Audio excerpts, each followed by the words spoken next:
We now welcome in Lomas Brown. And Lomas, what differences did you see last night between the replacements and the real deal? Oh, such a big difference, Todd. I seen the speed of the game pick up.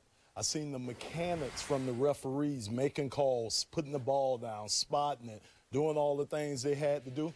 But the biggest thing I seen was the respect factor that came from the players on the field. If you remember back with the replacement refs, it seemed like after every play, there was a scrum, or somebody was pushing or trying to get into a fight.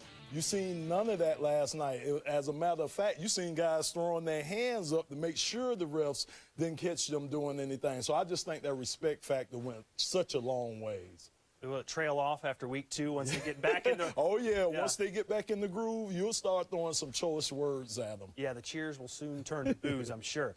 Controversy in Philadelphia. Earlier this week, Andy Reid was asked about Michael Vick being his starting quarterback, and Reid said, "We'll evaluate it as we go." Andy Reid has since changed his tune. Here's what he's saying now. Well, it was the way it was interpreted. I mean, that's not what I had in mind.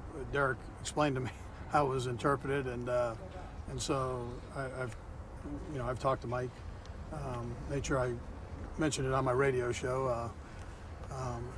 You guys are very good at what you do, so I make sure we clarify it. Bad semantics there. Yeah, Michael's our starting quarterback.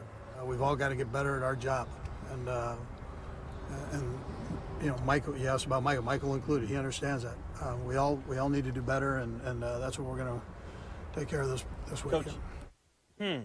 Head and Shoulders commercials taught us you never get a second chance to make a Right. first impression. Which Andy Reid do you believe, the first comment or the one we heard yesterday? I believe the first comment. Look, Andy Reid is the head football coach of this team. He has to do what's best, not just for Michael Vick, but for the whole team. He has 53 other guys, 50-some-odd other guys on the team he has to take care of.